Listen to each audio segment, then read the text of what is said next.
Hello, I'm Paul Beckwith, and of course this is my feline, Shackleton the Explorer, named after the great Antarctic explorer.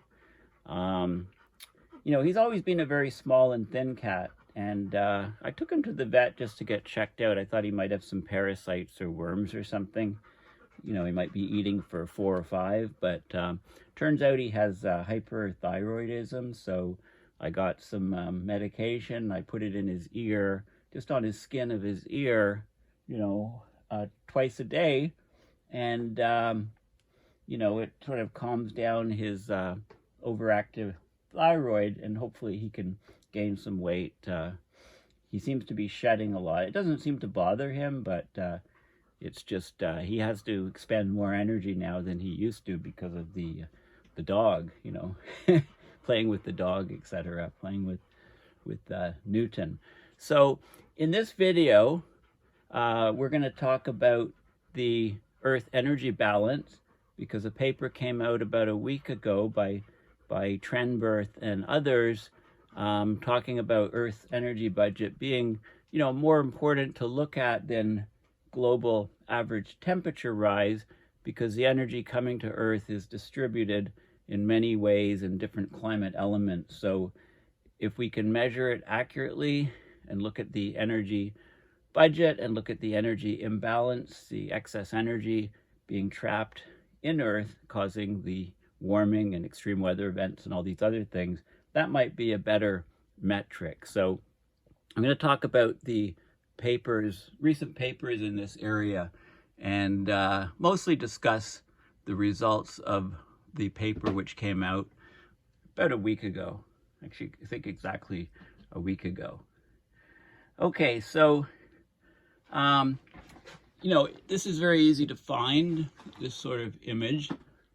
Okay, you can just go to Google Images and then search for Earth Energy Budget, and this is one of the ones that pops up. So we've got and this is from NASA.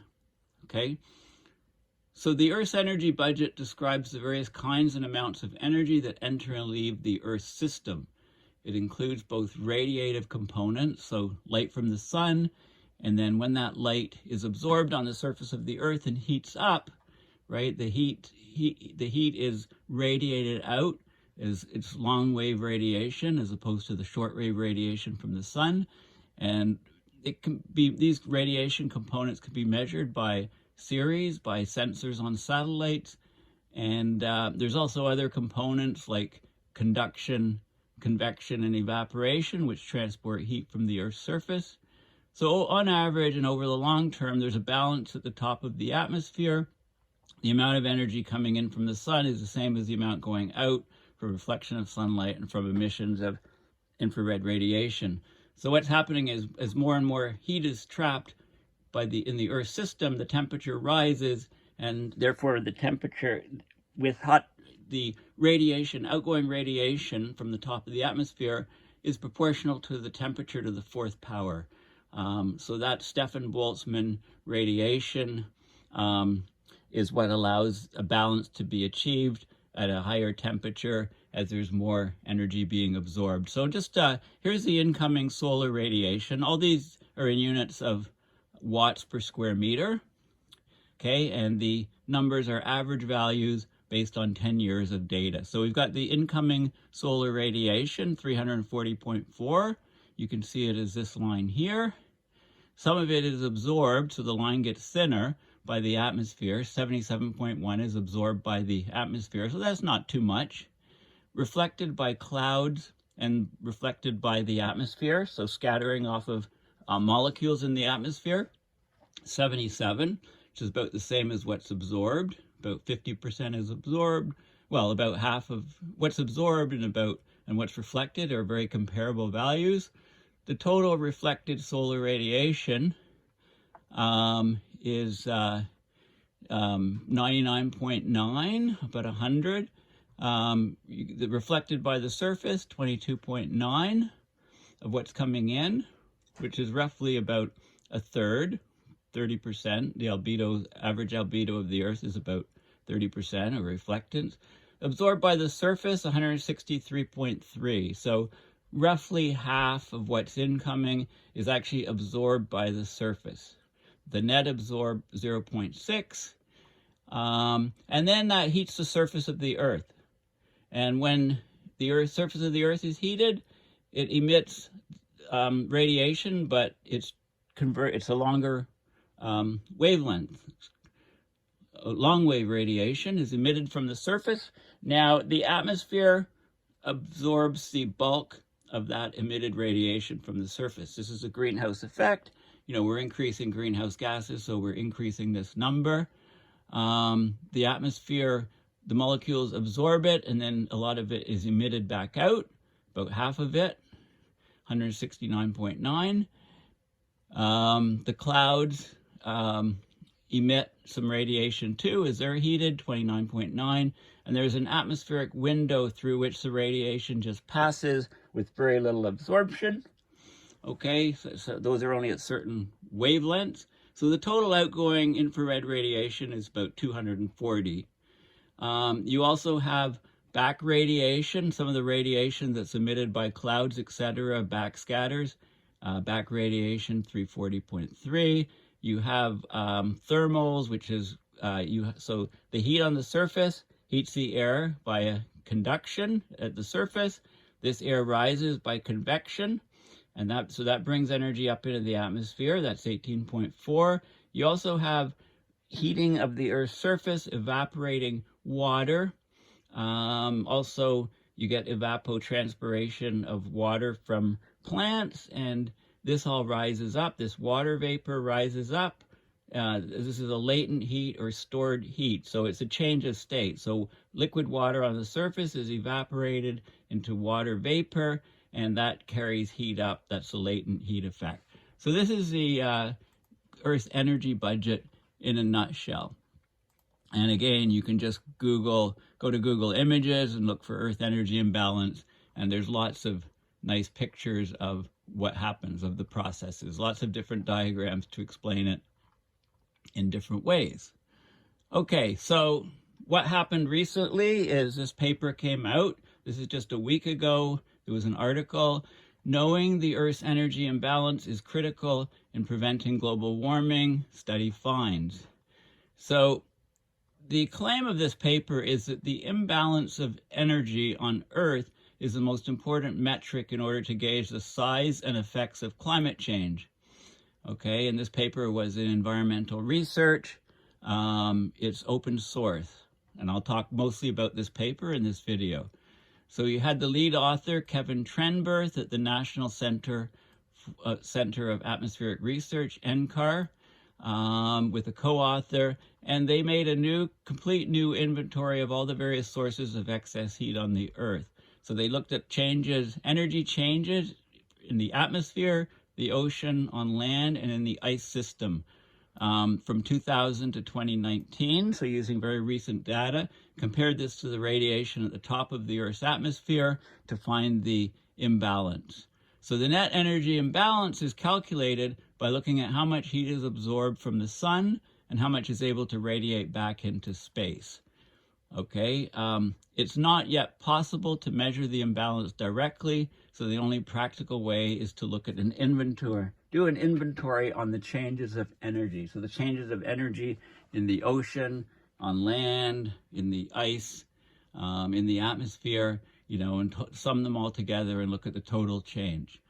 Okay, so understanding the net energy gain of the climate system from all origins, how much extra energy there is and where it's redistributed in the Earth system is vital to inform and thus address the climate crisis. Okay, so generally the focus of climate research has been on the rise of global mean surface temperature on Earth, but this is just one result of the total energy imbalance faced by the Earth. It's only a small fraction of the energy is causing the atmosphere to warm. Excess energy affects weather systems, directly increasing the number or intensity of extreme weather events, such as heavy rains leading to flooding, hurricanes, droughts, heat waves, and wildfires, which we're getting more and more of. Weather events move energy around, and they help the climate system get rid of energy by radiating it into space, which also affects the rise of temperature globally. The study, okay, so we know this is a pretty common number. 93% of the extra heat from this energy imbalance ends up in the Earth's oceans, increasing their overall temperature, making the water expand, so increasing sea level. Okay, so 2021 had the hottest global ocean recorded year to date. So modeling the Earth energy imbalance is challenging, and the relevant observations and their synthesis needs improvement.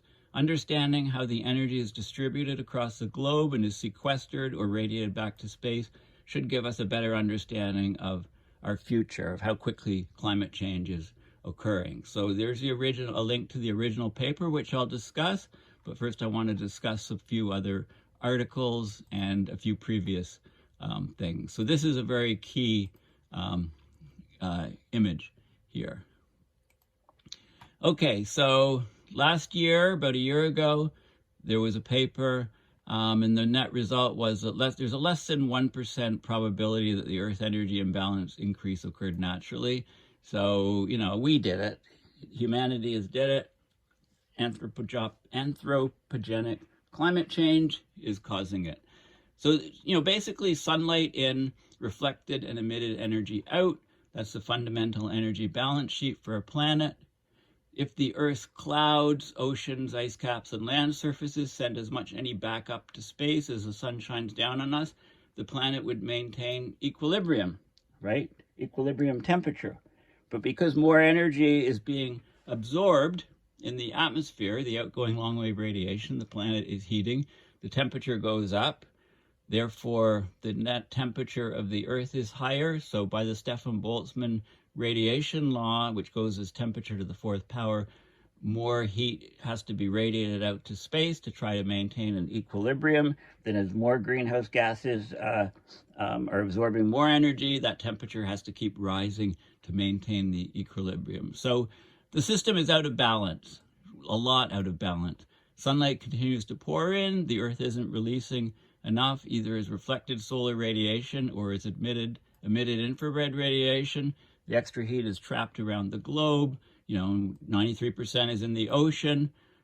This adds to the worldwide climate systems, the energy in those, and manifests in many ways. Higher temperatures, rising sea levels, floods, droughts, etc. Okay? This is the inevitable result of adding too much CO2 to the atmosphere. Okay? So it's basically we're causing the imbalance. We're increasing the greenhouse gases. That's trapping more infrared heat. The classic greenhouse effect becomes larger. So the warming planet, higher temperatures, therefore more heat is radiated away out to space to try to balance the system. Okay, so most of the effect is from increased greenhouse gases.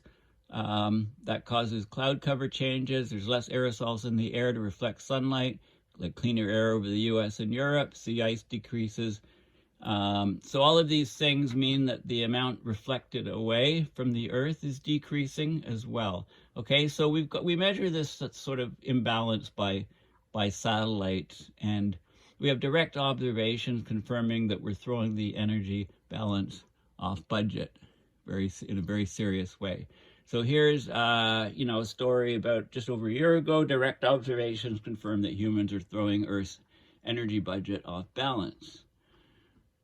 Okay, so the greenhouse gases, adding more components that absorb radiation like greenhouse gases, or removing those that reflect radiation like aerosols, throws off Earth's energy balance, causes more energy to be absorbed by Earth instead of escaping to space. This is called a radiative forcing. Okay, so we've changed the budget here. This is a schematic here, sun coming in, different reflections and so on. And, it's a nice animation of the energy flows, which I kind of showed in a previous image. And we've got this, NASA has this satellite. It's a project, the Clouds and the Earth's Radiant Energy System, which is CERES. So this is instrumentation on satellites that looks at the flow of radiation at the top of the Earth's atmosphere. These instruments have continuously flown on satellites since 1997, and they measure how much energy enters the Earth system and how much leaves, giving you the overall net change in radiation. And this shows clearly direct measurements that there's an energy imbalance, but it doesn't say what's causing the change in the energy imbalance.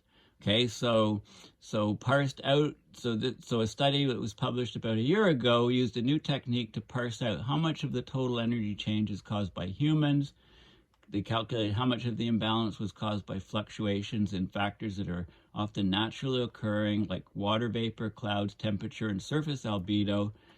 And, one of the instruments is the atmospheric infrared sounder, or the AIRS instrument on the NASA Aqua satellite, which measures water vapor in the Earth's atmosphere, because water vapor absorbs energy in the form of heat, so changes in water vapor will affect how much energy ultimately leaves the Earth's system. So here's an example. You've got your incoming solar. If you minus the reflected solar, that gives you the amount of absorbed solar. This is the amount of absorbed solar radiation on the surface of the Earth. And if you take the absorbed solar and you subtract the outgoing long-wave radiation, that gives you the net radiation balance.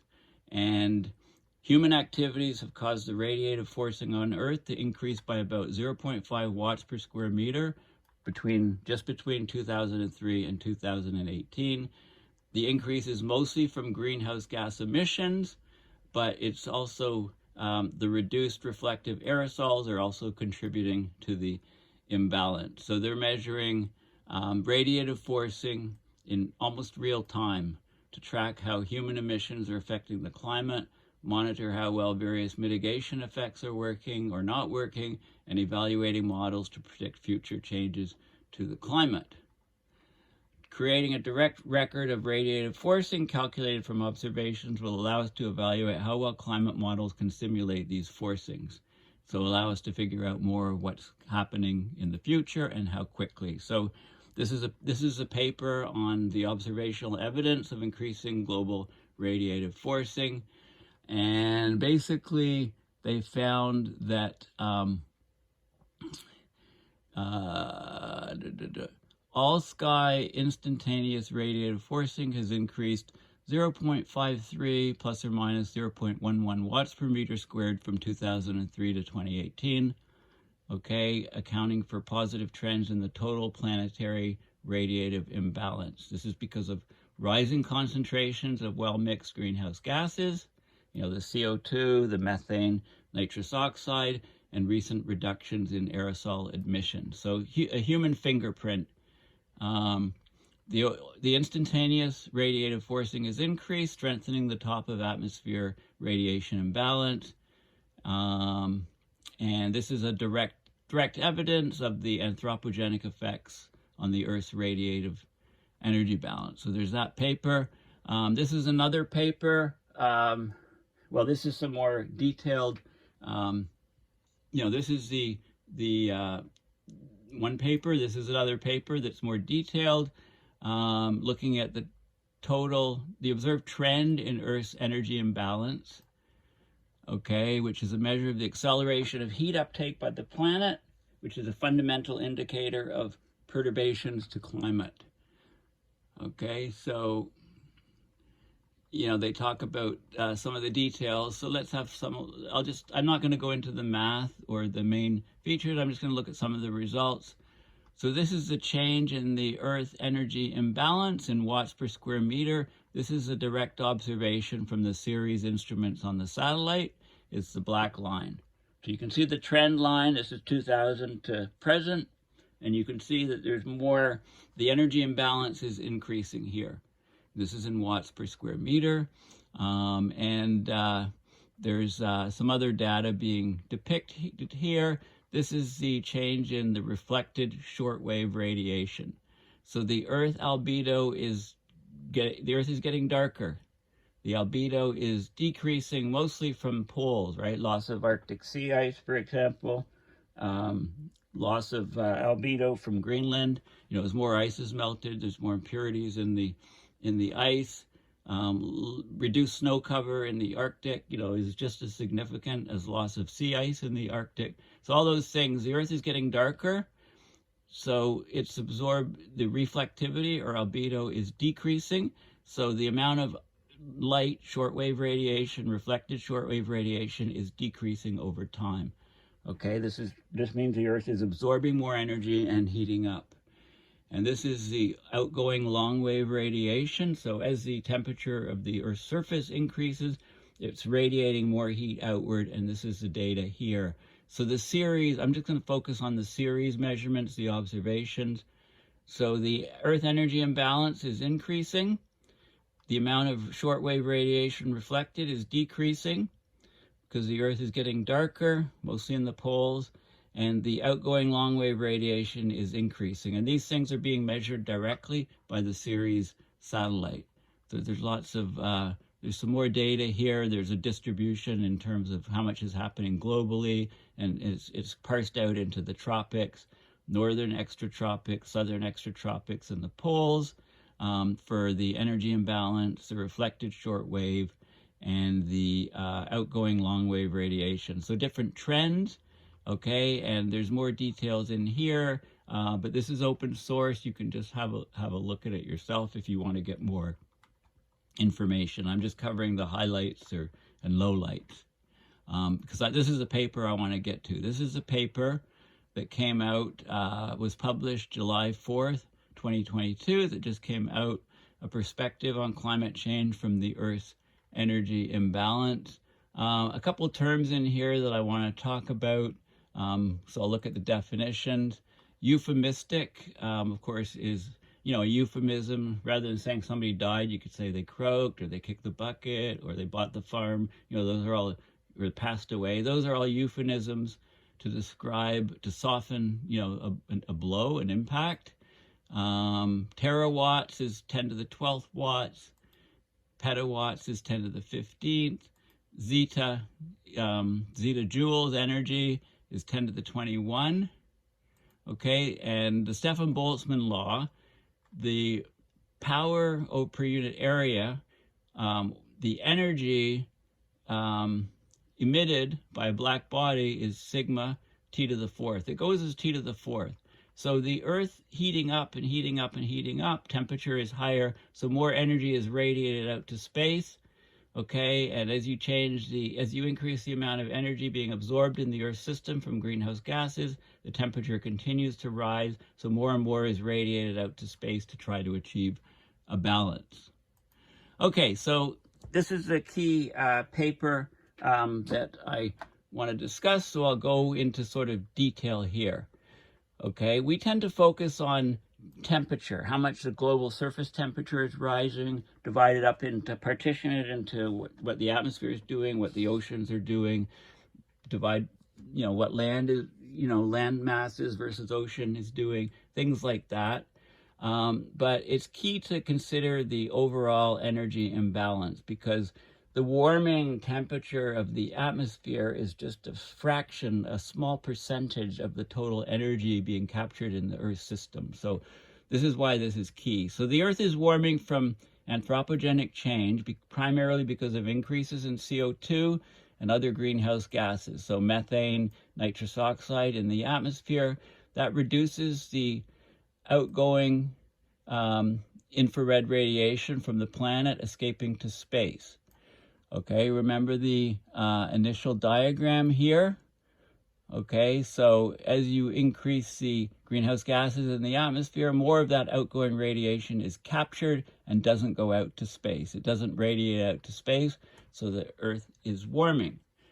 So this creates an energy imbalance at the top of atmosphere, the TOA, called Earth's Energy Imbalance, or EEI. This heats the planet, which is manifested in multiple ways, only one of which is the rise in global mean surface temperature, GMST. This GMST temperature has been the primary focus for tracking global warming.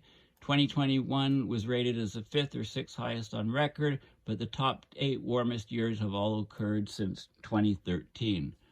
The Earth Energy Imbalance is arguably the most important metric related to climate change. It's a net result of all the processes and feedbacks in play within the climate system. It's important to recognize the components of radiation at the top of the atmosphere. So you have the absorbed solar radiation, the net outgoing long-wave radiation, OLR, outgoing long-wave radiation. The absorbed solar radiation is the net incoming after reflected radiation is accounted for and varies with clouds. The net EEI, Earth Energy Imbalance, is the absorbed solar radiation minus the outgoing long-wave radiation. Okay, so, and they talk about, solar radiation management techniques, right? And, here's where it's a euphemistic name, if ever there was one, according to Trenberth. SRM alters the absorbed solar radiation, while the heating of the Earth is the trapping of the outgoing long-wave radiation. In between these things is the weather systems and the water cycle, the hydrological cycle. The radiative heat is variously transferred into sensible heat related to temperature, latent energy related to change in phases of water, potential energy related to gravity and height, and kinetic energy related to movement, and the richness of the phenomena and transformations among these various forms of energy are what makes this problem both challenging and interesting scientifically. We can't measure EEI directly, although changes from satellites are believed to be reliable, albeit biased. The only practical way to estimate the net Earth Energy Imbalance is through an inventory of the changes in energy in each of the different subsystems. Okay, so they looked from 2005 to 2019. The Earth Energy Imbalance is about 460 terawatts. Okay, so a terawatt is 10 to the 12th watts. Globally, so if you divide by the area of the surface of the Earth, that gives you the 0.90 plus or minus 0.15 watts per square meter. You can compare with the net absorbed solar radiation and outgoing long-wave radiation of about 240 watts per square meter. This is the flow-through energy. So the EEI is very small, cannot be directly discerned or measured, but it's large compared with the direct human influence, such as the total electricity generated globally was about 5.7 terawatt in 2018. Compare that to the EEI of 460 terawatts, much, much smaller. Okay, about 93% of the extra heat from the Earth Energy Imbalance ends up in the ocean, is increasing ocean heat content. And some people think of it as like a Hiroshima bomb going off every 4 a second is the amount of heating, but that's more like 10 or 12 a second now, if you look at the updated numbers.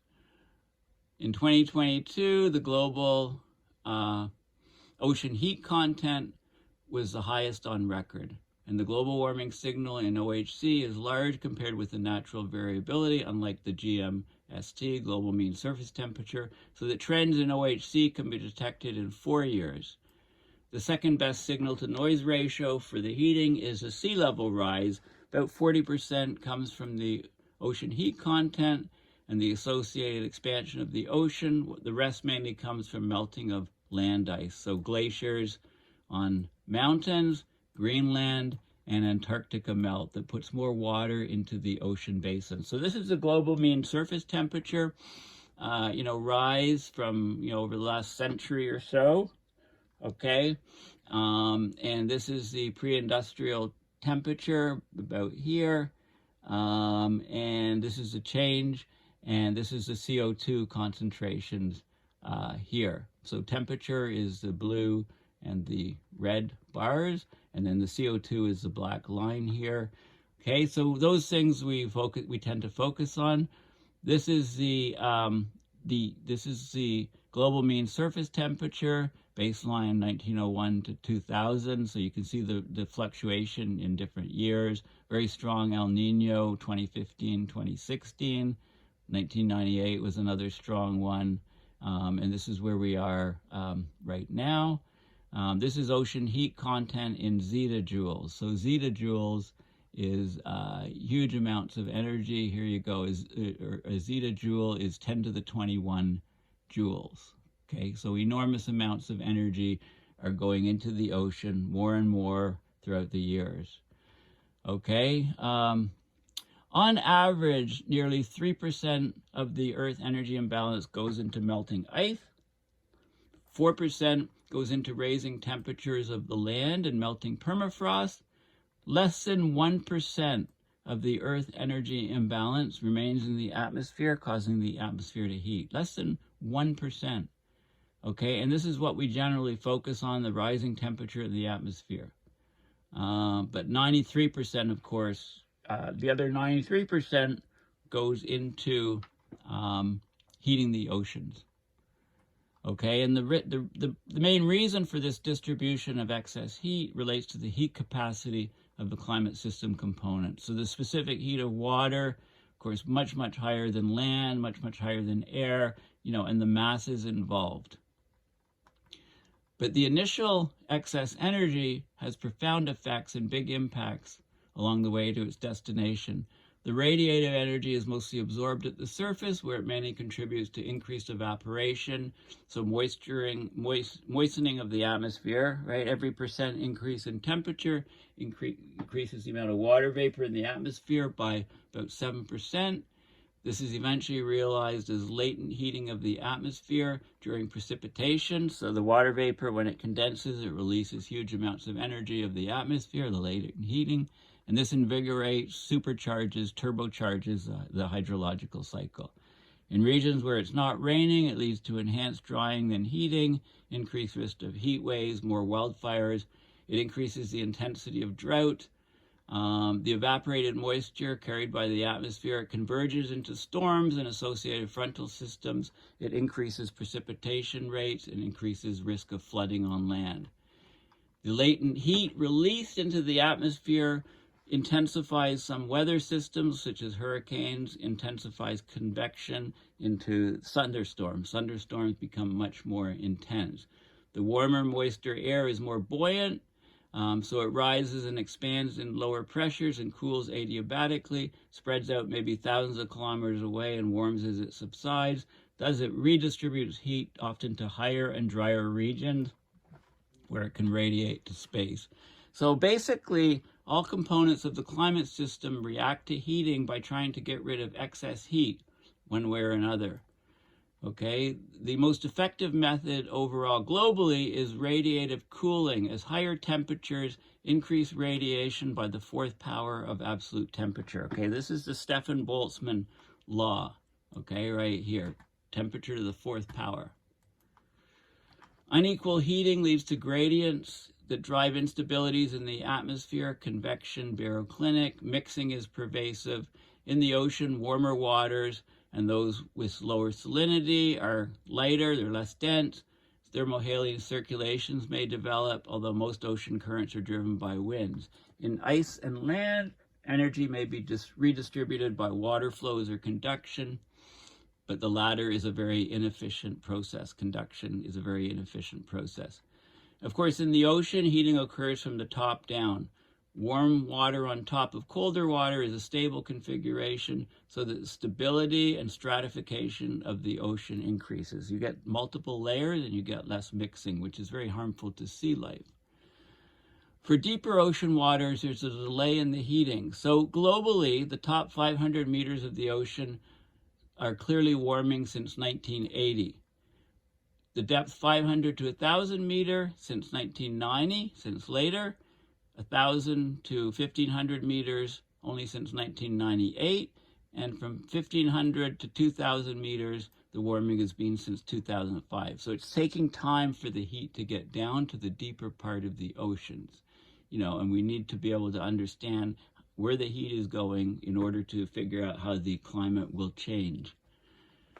Okay, the global mean surface temperature, I've already said it's the 5th or 6th warmest on record in 2021, in part because of the year-long La Nina conditions. Okay, so this is kept at not being the maximum, the hottest ever. When we get a strong El Nino soon, we're going to blow past all of the temperature records. Okay, but there's also a change in the distribution of heat under La Nina and El Nino. Under La Nina conditions, the ocean stores extra heat. Less heat is released from the ocean.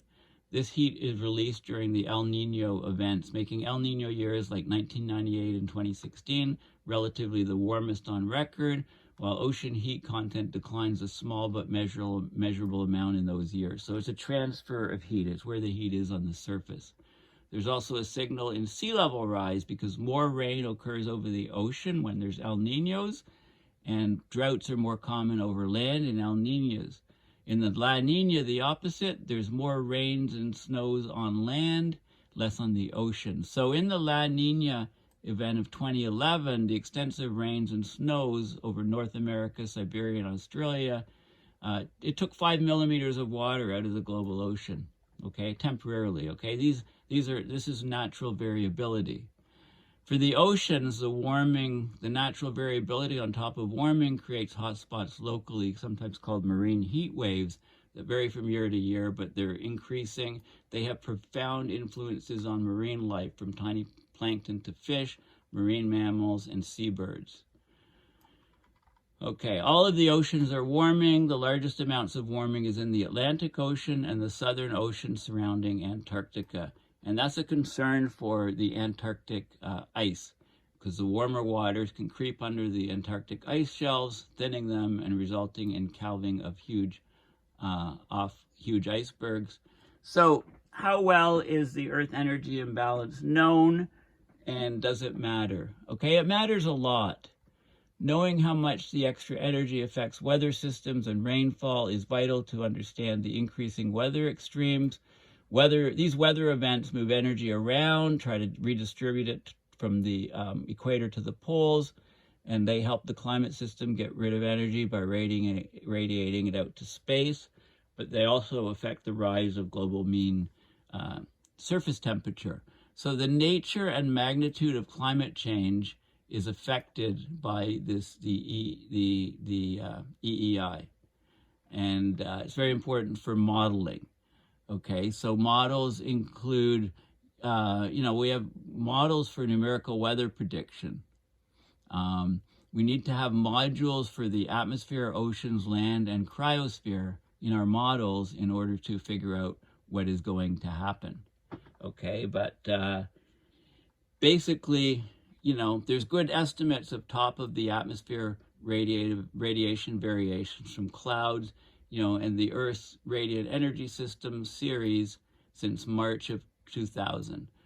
Okay, the exact calibration is not well known, but the changes are supposed to be accurate. So there's an apparent trend in the series energy Earth imbalance, so of 0.4 watts per square meter per decade. This is between 2000 and 2021. So here's some of the data.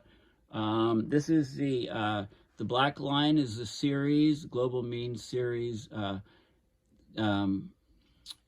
radiation. Okay, increasing here, trending up. The sun is not changing. This is a total solar irradiance. It's changing slightly, rather. It's much, much smaller. It's not the sun that's causing the warming, as some deniers tend to say. And then you can break down the allocations into, atmosphere, land, ice, etc. This is the series data, is the black line. Okay, these are direct measurements. Okay, so